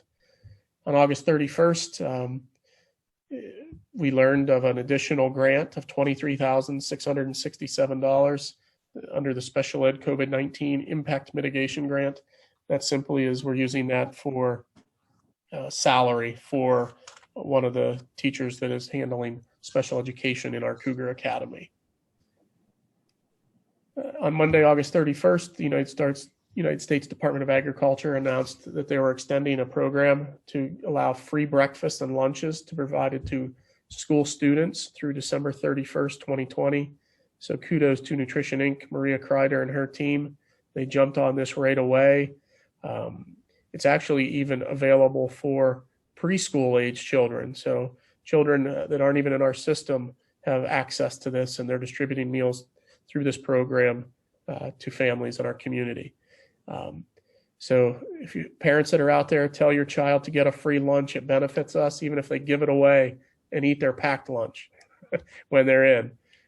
Is the reimbursement for this exceeds what we normally get on a school lunch reimbursement, and will go a long way in helping work towards meeting our budget in the food service budget. House Bill 2788 passed the House on September 2nd, and the bill was expected to pass the Senate when I drafted this. But basically allows any parent of a student, disabled or non-disabled, to have their child repeat a grade level from the 1920 or 2021 school year. So bring that to your attention as well. Through the generous donation, Ms. Tanya Belair, that name should be familiar as she is one of the sponsors of our soccer lacrosse field and naming rights. She is also recently gifted 10 additional AEDs, and representatives from the Peyton Walker Foundation accompanied her and Mr. Weidler in distributing those AEDs. So not only does our trainer have one or us have one in a location, every team has one that travels with them everywhere they go. So that's huge in helping us keep our student athletes safe. So we thank Ms. Belair greatly. In May 2019, our district staff sponsored one of the holes at Camp Swatera's new Frisbee golf course. We were asked, would the school district be interested in sponsoring a hole? And knowing where we were at, that is not something our district could do, but our staff stepped up to the plate and made private donations individually to sponsor that hole. If I think back correctly, I believe it was $1,000 to sponsor a hole. So thank you to our staff for their donations. And I have a couple pictures that I'll show you shortly. And on Tuesday, September 22nd, we had a last-minute water break in the area of the middle school. We were able to quickly turn around, educated all students from home that day, and I reached out to the middle school staff, and they had to make some tweaks in plans, but they said it was incredibly effective, that it worked very well. Attendance was no different than a normal day. So kudos to our middle school staff for pulling that off, and to our families for adjusting that morning as well. And you see a couple upcoming events stretch beyond this week, but I don't want to take Gracie's highlights, as I'm sure she'll share that in the student rep report. She's been patient tonight. So just a couple of pictures, Mr. Connell, if I may, to show you so that is Miss Wader, our middle school counselor, we are hole number one. As Palmyra is near and dear to Camp Swatera's heart as well. So you see the faculty and staff at Palmyra Area School District was the hole number one sponsor, and we have a plaque commemorating that. So Michelle represented us, as did Mr. Popejoy. There's the plaque, Frisbee that we received. And finally, Mr. Popejoy represented the administration when they went out. So there you see the other at the tee box of hole number one. So kudos to our teaching staff and members of our support staff and administration for pulling through on that. That concludes my report. Thank you, Dr. Kepler. So next we have up the student rep report and Gracie Zellers. Hi, Gracie. Hello. So right now, Student Council is majority focused on what we would have done on homecoming weekend. So the first thing that we have planned is our reverse parade, which is going to take place on October 9th at the high school parking lot at 6 p.m. So the reverse parade is going to look like everyone that's in the parade is going to stay stationary, while everyone who is watching is going to drive through and weave around the parking lot. There's still going to be candy being held out. Obviously, everyone who's going to be handing out candy is going to be wearing gloves, and it's going to be pre-packaged, so no one has to worry about that. This year is our first year that we will be having a boys' homecoming court. So that is 20 people on court and 20 cars in the front row. So that'll be the first thing people see when they pull into the parking lot is the court, and the king and queen will be the first one. So that is how we will announce king and queen to the community. The next day, which is a Saturday on October 10th at 6, instead of doing a homecoming, we decided to do a drive-in movie. That movie is Ferris Bueller's Day Off, and everyone will have an opportunity to dress up in an 80s theme instead of dressing up in like gowns and dresses. go full out on an 80s theme. This drive-in's a little different because we are not going to have cars. This means that there are going to be less chaperones, which gives the kids more opportunities to get a ticket, so we don't succeed that 250 rule we have right now. There are limits to being tickets that are sold, so the seniors get priority, and then everyone else gets to buy their ticket afterwards, $10 a ticket. The last thing Student Council is focusing on right now is a photo shoot for court, which is going to take place on October 4th at 6. So they have like little special things they get to do in lieu of doing actual homecoming. Thank you. My pleasure. And Mr. Connell, I'd just like to point out not only to congratulate Gracie on Student Council President, but for those who may not know, she is also on homecoming court. Yeah. Oh, congratulations. Thank you. Good luck. Thank you. Okay, we'll move on to CTC.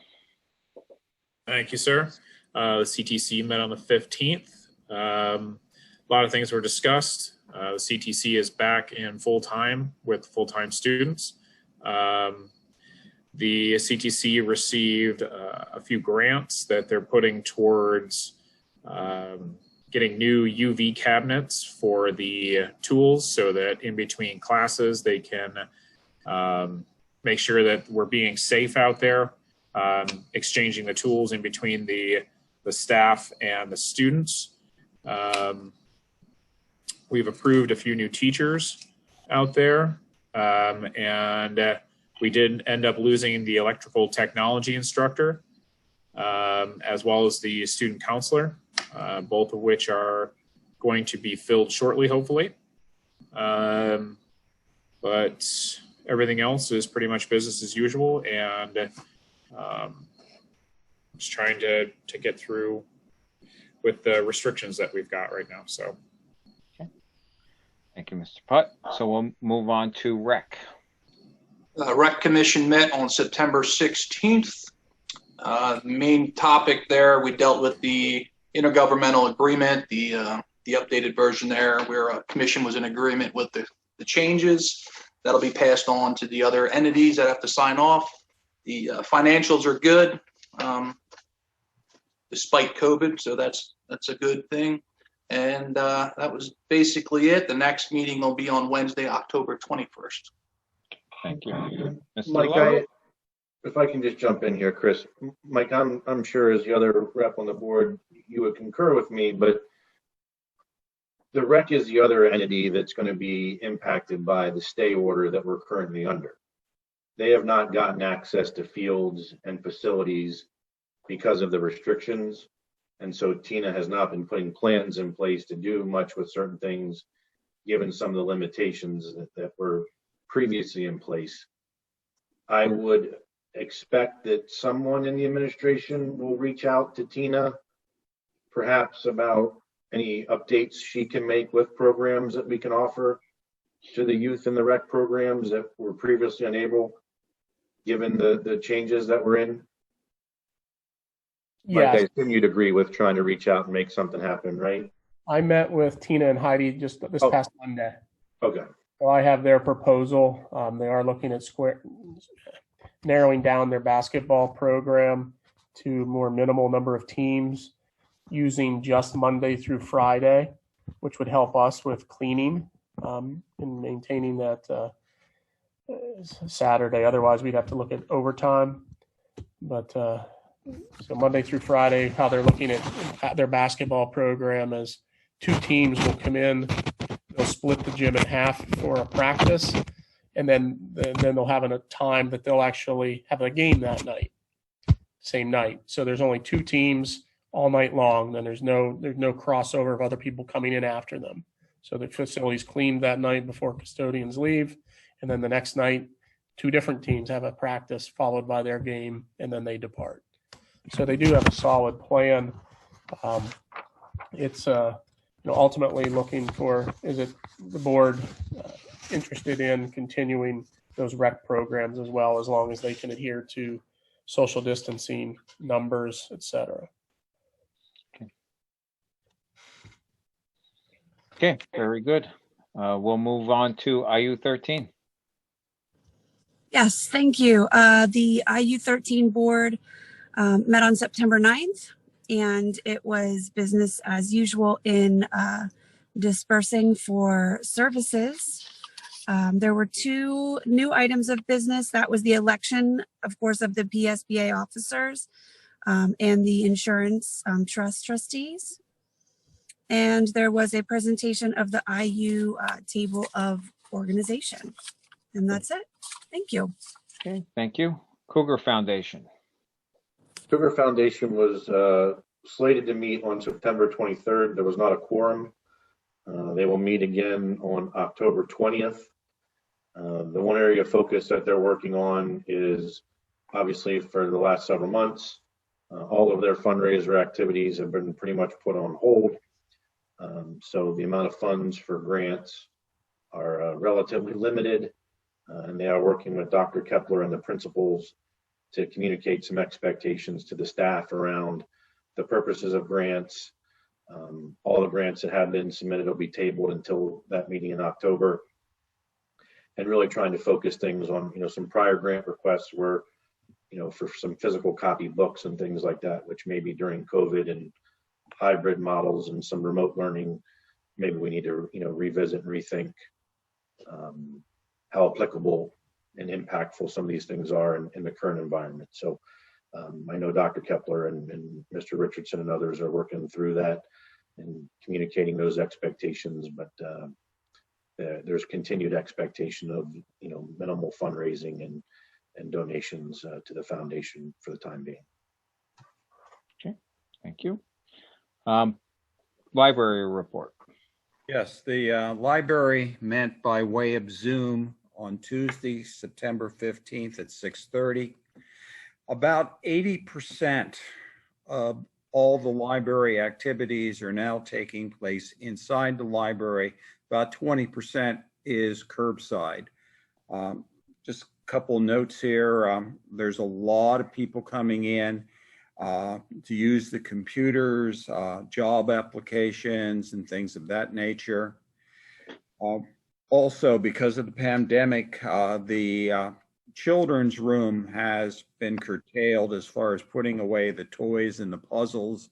That's caused some concern by some of the children, but hopefully when this is over, we can get back to normal. We conducted an audit review and everything was successful. There was an application for Care Fund Acts. Library asked for $25,000. They're going through the process. That would be used for staffing and supplies. That's especially important because of the fundraising. As was pointed out before, fundraising has been curtailed, especially their biggest one, which is the one that was the wise and the wine and cheese at Hershey. The parking lot was resurfaced during the week of September 14th. And then a little bit of information and update on the capital fund. The drive succeeded very successfully, as I previously told you. We were shooting for $500,000. The pledges were for $516,000. Now, of course, that is simply pledges. You have to get the money in. There was 3 years. We are now at the end of the first year, and right now, $397,324, or about 80% of the pledges have so far been turned in the first year. So we have about $100,000, a little bit over $100,000 that hopefully will come in the last 2 years of the collection. So feel pretty good about that. So next meeting will be Tuesday, October 20th. Okay. Thank you, Larry. Tax collection. We meet quarterly, so we did not have a meeting this month. We'll meet again in December. Okay. Thank you, Karen. Moving on to Lebanon County Legislative Region Report. Basically, Dr. Kepler went through everything with the people for the outside facilities. And that was basically it. There wasn't anything really new. Okay, thank you, Sue. And last, HAC Advisory Committee report. I have nothing to report. I haven't actually heard from them at all, so I don't know if I should reach out to them or not. Again, guess I'll. Darcy, probably did should we talk to ever? Darcy. Yeah, we're not getting anywhere with it either. So I guess when we come back around December time, we should think about whether we keep that on. Okay, any communications? Okay, hearing none. I'd entertain a motion. Hold on a minute. A motion to adjourn. Yes. Second. Okay, so I heard Larry say motion to adjourn, second by Kreiser. All those in favor, please signify by saying aye. Aye. Aye. Opposed? Motion carries. We're adjourned. So we'll move right into our curriculum committee meeting. Alrighty, thank you, Mr. Connell. And looks like we won't have any conferences. So Dr. Spagnolo, looks like we have a few presentations or policy. You're on mute.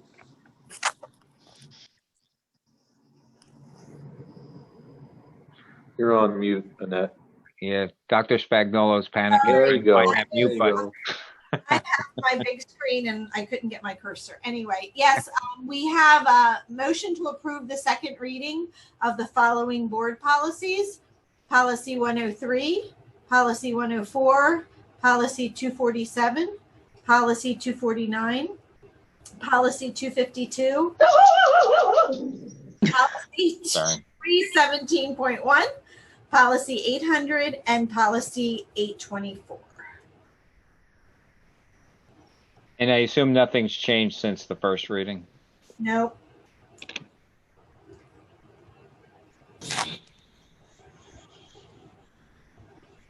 And Mr. President, I mean, again, I'm not going to read all these here tonight, but the solicitor looks at these as well for any areas we have questions on. Correct. They're reviewed by PSBA solicitor before they're recommended and then reviewed locally as well. Okay. Thank you.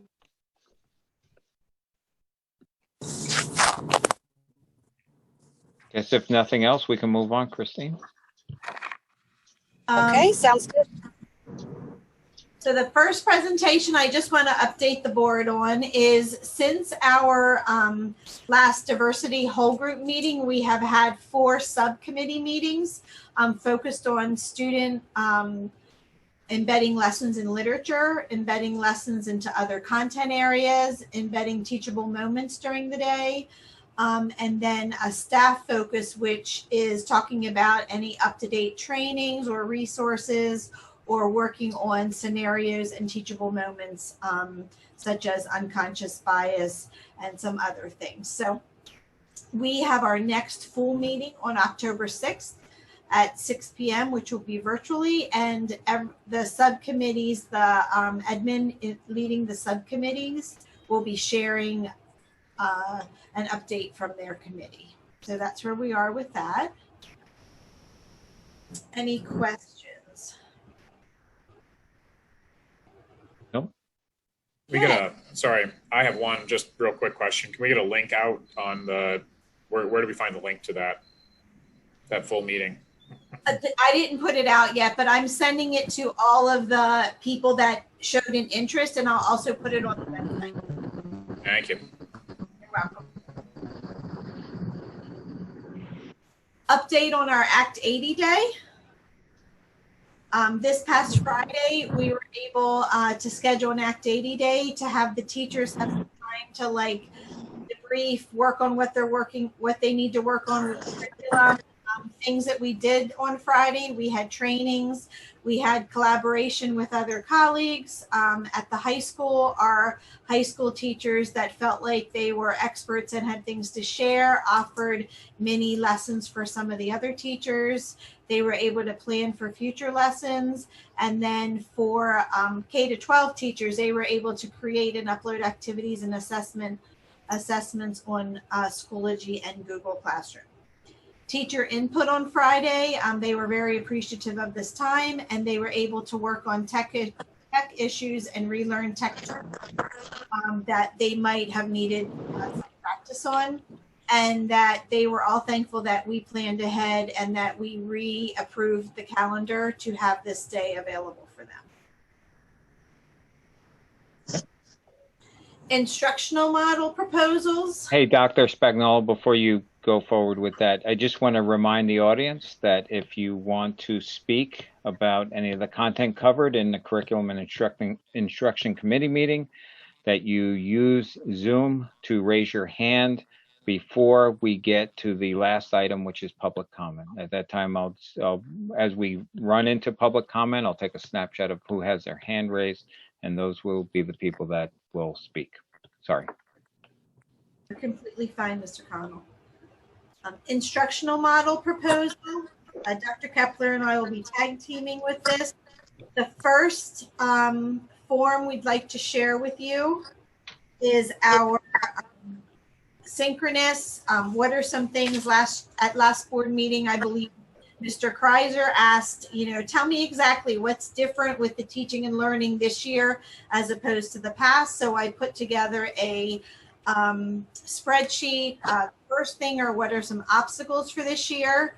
The first one is just the amount of planning time that you can talk to other grade level or content colleagues during the morning. It's a loss for elementary, about 30 minutes a day. In the past, our students would come to elementary and they would go on the playground and they would have like a pre-recess before school started, and that allowed teachers to have teacher meetings, IEP meetings, collaborate with their colleagues. This year, because we're social distancing, as soon as the kids get off the bus at 8:15, they go straight to the classrooms. Another issue or concern is common planning time. At the elementary level, we would have common planning time every day after lunch, which would give teachers an additional 30 minutes to plan and look at data with their colleagues, because our teachers this year have to provide lunch and go out separately. They have to provide recess for their students, so there is no common planning time. So that's another 30 minutes a day that our elementary teachers do not have that they had last year. In addition, all of our related arts classes have been being taught in the classrooms. So when our teachers have their 40 minutes of prep time, it's not that they're by themselves in their room to prepare for the next lessons, because the students are being taught in the classroom. We have been able to fix that, and starting Monday, we're going to have our related arts classes going out to their music, art, phys ed always went out, so that the teachers will have that time in their room. So currently our teachers, when they come to school in the morning till they leave at the end of the day, our elementary teachers, they have no time in their classrooms without students unless they take their 30-minute duty-free lunch to work in their classrooms. So some people might think that's not a big deal, but when you're a teacher and you're trying to organize different spaces in the room and plan for your upcoming lessons, not having that time by yourself really is a detriment to what they can offer. In addition to, for middle school and high school, they used to have the same collaboration time in the morning, or at the end of the day, I'm sorry, at 2:40, they would, students would leave and then they had till 3:15 to plan. This year we had to change their time, and they actually come to school 30 minutes early. So they come to school by 7:15 because that's when we have students in the building, and the students leave at 2:45. So that 35 minutes middle school and high school does not have to collaborate as what they had in the past. In addition to that, the increased emails, communication we have from families that are synchronous. We have, in essence, 3 types of kids that we're teaching. We have students that are at home all day long that the teachers have to prepare for. We have students that are on an AB schedule for a 6 through 12 that come every other day. And we have a group of students that are in school all 5 days. So while it doesn't sound like that's a different group of students to plan for, it really is, because when you have your students that aren't able to come into the building at all, our teachers have to provide materials so that parents can pick it up a week in advance. So they have to plan out a full week of what materials they're going to need for those students. And then in essence, I talked about the last one, which is just the double planning and figuring out how to get all those materials to the people that need them. So that gives you an overview. I believe that is what I was asked to do. And if that's helpful, Dr. Kepler will continue. Very. So, I mean, that kind of thing is very helpful. And I know this probably goes down the line, Mr. Connell, of creating some daycare issues, but is there a way, maybe particularly for elementary, that Fridays are only half days? I think we still get credit for our 180 days of instruction, but then the teachers would have half a day a week to still catch up on planning and things like that. Thank you, Mr. Kreiser. That's a great idea. We were actually looking at Wednesdays as being a half day, just because when you go to the weekends, maybe the work, it might not be as much to focus on doing your plans and things like that. In addition to Wednesdays, would be very helpful at the primary level, because our parents that are fully synchronous, they pick up new materials on Thursdays of the week before. So that would give the teachers that extra time to make sure all those materials are available. Yeah, I like that idea also. I mean, I don't know what the other board members think. My only thought would be that from the parent perspective, I would imagine more people are probably sneaking out a little early on a Friday than on a Wednesday. So from a daycare issue, but maybe that's something we can get a survey out quick to elementary families at least. And, would they have much of a preference? We at least see if there's much of it. I don't know. I'm just spitballing here, but I think either one is a good approach. Just to me, the daycare thought might be that some families would think, well, I skedaddle out a little early on Friday anyways, rather than, Wednesday. Yeah. Maybe 6 of one, half a dozen of the other. And I think we do. I mean, my kids are doing synchronized, so I've been picking up the stuff on Fridays for the next week. I mean, if we don't have school Friday, it's Thursday, but tomorrow I'll go in and get the new stuff. So we can look at that and certainly solicit input from parents. That's a great idea. If a certain day works better and we can accommodate that, I mean, I think we'd be foolish not to. Yeah, but we don't lose credit, do we, Mr. Connell? No. Like for half days? No. Well, normally we would. And what I'd propose to you is this next document just kind of shows what Dr. Spagnuolo referenced in more of just a direct showing you the time. But she spoke about these first 2 blocks. This was a typical elementary day in previous years. And you can see where teachers lose time in the morning. They don't have common plan time. And then at the end of the day, kids are in their room right until they're leaving, right at the end of the teacher contractual day. So you asked for specifics right there, bottom line, 70 minutes a day our elementary teachers have lost time to plan, communicate, collaborate, and simply just get work done that they're doing outside of that. And that is, first I'll emphasize, they've done a phenomenal job. I couldn't be happier with the work that they're doing.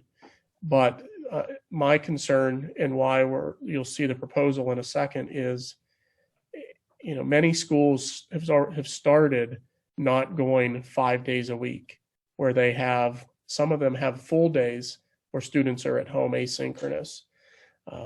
Others, a neighbor of ours, elementary, is half a day every day. Daycare has been an issue every day for families there. We've tried very hard not to put that on our parents of our elementary kiddos. But my concern is if we don't provide that pressure release valve I talked about 2 weeks ago for our teachers, if we lose teachers, we're in trouble because teaching candidates aren't out there waiting for jobs. They're not able to be found. So I'm looking to help support and replenish some of this time. So in a week's time, 350 minutes is lost. The teachers are doing that plus additional time on their own. And again, I'll emphasize teachers by nature work well beyond the contractual day, just like most of you that are in the different business world. It's not an 8-hour day. Teachers don't believe that, but they're working probably 10, 12-hour days to pull off what we're asking them to do. Again, we were looking at Wednesday afternoons, an early dismissal would give them back 225 minutes a week. Our proposal would be that we do this. I'm proposing 19 Wednesdays. And again, we can look at the day of the week where we have 5-day school weeks. Not every week that's 5 days, because some of those we have PSSA testing potentially or other items. But proposing it comes to 19 Wednesdays, I was proposing that we do something differently. Our middle school, high school teachers, same thing. We actually had to shift their actual workday from 7:45 to 3:15. It's now 7:15 to 2:45. So teachers that would have had 30 minutes before the start of the day lost that because kids come right in off the bus at 7:15 now. And at the end of the day, after dismissal, teachers had a half an hour where we could hold our meetings, IEP meetings, or teachers just getting work done that is now lost because they're with students right up to the end of the day. So they've lost 60 minutes a day or 300 minutes in a week. So our proposal, and again, tonight this is committee for discussion. Our plan would be sheer amount of communication would need to occur with our families. And we would do that as early as tomorrow. But 19 Wednesdays that you see here, not starting until October 21st, as you, the board, would have to authorize this at the October 8th meeting if you are supportive. So we'll have a couple weeks to get feedback from families, hear from them, discuss this at our October 8th board meeting before any vote would be taken. So I think Dr. Kepler, like when we look at elementary, 70 minutes a day is significant. Huge. I mean, if you're working an 8-9 hour day, you're basically throwing another hour on top of that. Correct. Well, and like Dr. Kepler said, I mean, teachers going home doing 2 hours of work prior to COVID. So you add that 70 minutes, you're talking now 3.5 hours after they get home. And it's just, it's not sustainable. It's right. It's overwhelming, right? I think overwhelming is the word I was reaching for. Yeah. And to answer the question, I think it was Mr. Kreiser's question, do we get credit for the half day? Due to COVID and the resolution the board passed, how the afternoon would work would be an asynchronous afternoon. We must show that students are still involved in their education to meet the 900 or 990 hour requirement. So in the afternoon, students would have some assignments to be working on. At the secondary, the length of a class might be 30 minutes. Teachers, have students think of a math class. Teacher has students do a couple problems of what they're working on to make sure they have enough wherewithal and comfort with the skill so that when they go home, they might have a worksheet or problems to do with that math. And they spend 20 minutes doing math. They might have 20 minutes in a reading assignment. So their afternoon is still based in education. At the elementary, same type of thing. The students have access to Study Island. They might do some RAS Kids, working on math facts on Freckle, I believe. Is that the math facts, Annette? I got that.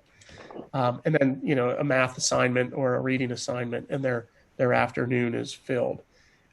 Where we're not looking at it being like continuity of ed. We're not asking we don't want to add work to teachers. We don't want them to be creating recorded lessons that kids are then viewing at home. That's not what this is.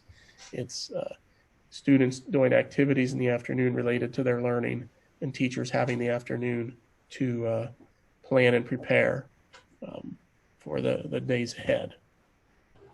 The exact schedule. Go ahead. Sorry, Mr. I Cronin. have a question here.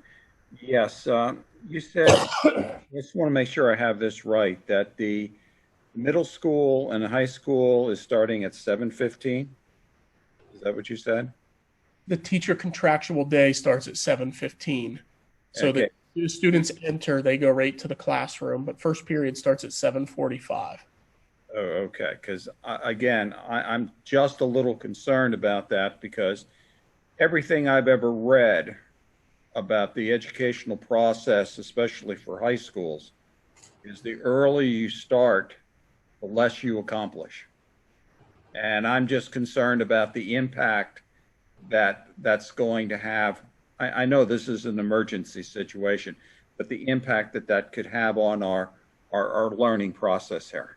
Yeah, just to clarify, I agree with you, Mr. God. Our teacher day moved up. In previous years, the teacher day and student day started at 7:45. Okay. Teachers came in right almost contractually as first period was to start. Since we can't have kids congregate in the atrium, they go straight to their classrooms, meaning we have to have teachers here as early as 7:15. The first period has only changed 5 minutes. Okay. It's 7:50 to 7:45 was that change. Okay. Thank you. Certainly. So you I think, Dr. Kepler, there's enough time for us to get a survey out, see whether a Friday or something's better for families. And, quite honestly, I don't know what others think, but if we have the opportunity to vote on that by the 8th, I'd like to see Wednesday the 14th or Friday the 16th be a day that the teachers have as well. I didn't put that week, Mr. Kreiser, because we do have an in-service day Monday the 12th where teachers have. Sorry. All right. Okay. Gotcha. Dr. Kepler, are we thinking about any remediation for any parents that can't be at home, especially for young kids? When you say remediation, you mean like helping them with childcare? Yeah, exactly. Sure. I have had a preliminary discussion with Tina and Heidi at Parks and Rec to see about their interest in trying to staff within our cafeterias. Would they staff? It wouldn't be childcare. It would be, kind of like camp where they're supporting the kids' learning, and then they might take a break and have access to the gymnasium, socially distanced, masks on type of thing. So for those parents who, are both working or what have you, we couldn't take a significant amount just based on space and social distancing, but we do want to work on providing something for parents. Also happy we'll be reaching out to the various daycares, et cetera, that might have some of these kids now, so they're hearing from us in the days ahead as well. It is, again, I emphasize, it's something we've tried to keep off of the backs of our elementary parents. But again, following most, and I had that document on here for you as well. I slide this over. I tried to highlight some other districts that you see in where we're at. Anvil-Cleona has the unfortunate position where they have a structural issue in a building and are sharing. So their world was changed drastically here over the last 2 weeks. But you see others where, some of the hybrid days, students are in 2 days and out 3, with certain days being asynchronous, where Wednesdays are asynchronous. And in Derry Township, their elementary is half days. My conversations in district, Elko's probably most similar to us. Cedar Crest was large enough where their teachers at the elementary are not having to teach to students in the classroom and at home at the same time. They're large enough where they were able to pull enough teachers to do just synchronous learning for students at home, releasing that burden of having to do both. Lebanon right now they're moving towards coming in, I believe, to a degree that this is their hope of getting there. You see Lower Dauphin in Middletown as well, having half a day asynchronous or a full Wednesday asynchronous. So other districts around us are already providing that relief to their teachers, and I just afraid if we don't do something, our system won't sustain itself. Agreed. And I think it's common. It's becoming a common problem even outside of education with people working from home. So yes, I support this, Bernie. I think it's, again, the extra time that people are putting in, it's okay if it was once in a while, but when it's every day, it's a completely different story. So I support this. Do you, based on what you're presenting, does the administration believe that a full day of asynchronous learning would be better? And might that be easier for daycare for families so that it isn't somebody run Jimmy or Johnny to school and then make sure somebody's there to get them off the bus versus I just drop them off somewhere in the morning and pick them up at the end of the day? There are a couple of reasons driving the half a day. I think one of the most glaring is that of our meeting FAPE, or free appropriate public education for our students with an IEP. True. I'm sorry. Face-to-face instruction there was primary. But others, I'm afraid that if it's a full day of asynchronous, we're just adding work to our teachers. Where if they can come in, do some lessons, and then a student has follow-up to what they just learned in class, it's something that they would have been doing anyways, and now they have it at home, and it's not extra for our staff. Well said. Thank you. So our intent was to share this publicly tonight. We'll be sending out communication to our families, K to 12, doing some surveys, talking to daycares, working with rec, and we'll have a final plan for you 2 weeks from now.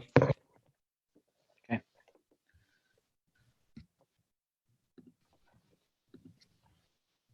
All right. So next item on our agenda is public comment, and I have one person that raised their hand. So Jody McGo, would you say hi? Hi, can you hear me? I can. So you have the floor. Okay, great. I won't take too long. I just wanted to come on and say again, thank you to the board, the administration, to everybody. I think the start of school from an outsider's perspective, it seemed to go very seamlessly for the most part. The teachers are great. The students have been great. Everybody's just been really wonderful. I love that plan that you just presented, Dr. Kepler. I think that acknowledging that the burden of synchronous learning on the teachers and actively working to alleviate that burden is just absolutely wonderful.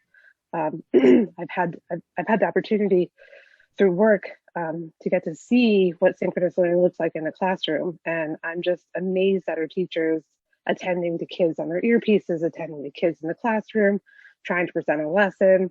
This one's out of his seat, this one can't get their tech going in their earbud. Our teachers are wonderful, and I also want to shout out to all of our teachers, our staff, our aides. We have the best in Palmyra. So I love that, again, that you're actively looking to support them and decrease that burden. And that's really all I wanted to say. I think we have a great district, and I'm really proud to be a part of it. And I think we have the most wonderful teachers. So thank you. Have a good evening, everyone. Thank you, Jody, for those great words. Thank you. Yes.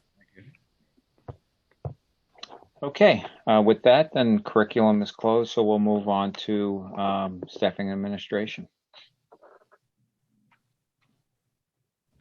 And again, before Larry gets started, if you have any questions, please raise your hand before we get to item number 2, which is public comment tonight. Okay, the first thing on the agenda is policy 904 and policy 907. Public attendance at school events and school visitors. Dr. Kepler. Thank you, Mr. Guy. No changes. I'm happy to open these and review, if you will, but they are the same document or same policy revisions you saw 2 weeks ago. Okay. Any questions for anybody? Okay, Mr. Connell, I'll turn it over to you to public comment. And we do not have anyone. Can I just real quick, Chris? Again, maybe I'm just fairly ignorant of the policy setup, and maybe it's just an area of frustration, but we call policy 904 public attendance at school events, and it's about tobacco and vaping. No. No? No, I don't think so. No. Any product, I mean, the big definitions under policy 904, the first definition is tobacco products, any product, any electronic device, any product containing main or derived from the term tobacco product. Controlled substances, alcoholic beverages, tobacco and vaping products. I mean, again, I just think sometimes we're sitting there and like if you or I or, and again, I consider myself fairly learned. If I'm supposed to know where these policies are and I'm reading through the index of search for the policies and I go online and see policy 904 public attendance, I'm not thinking that has to do about vaping and tobacco products, and this policy clearly seems to have to do with tobacco and vaping products. And Jim, I think you did catch an error. Yeah. I'll follow up with Sue tomorrow and provide an update the 222 policy. I'm thinking working because that was one you saw approved earlier tonight. Yeah. I don't know if there was a cut and paste issue there. So my apologies. I will provide you with an updated 904 version. Yes, please, because I mean that doesn't make it. So what's interesting, this wasn't in the first reading then. Yeah, no, I agree. No, wasn't. That part wasn't. Nope. One of us is reading our policies. Proud of you, Jim. Thanks, Jim.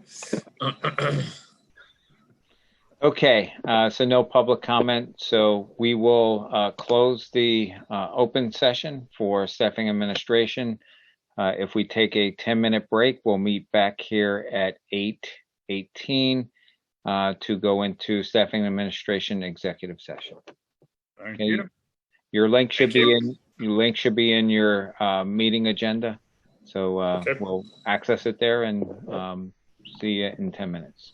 See you guys. Thank you. Thanks, everybody. Thanks, everybody. Bye.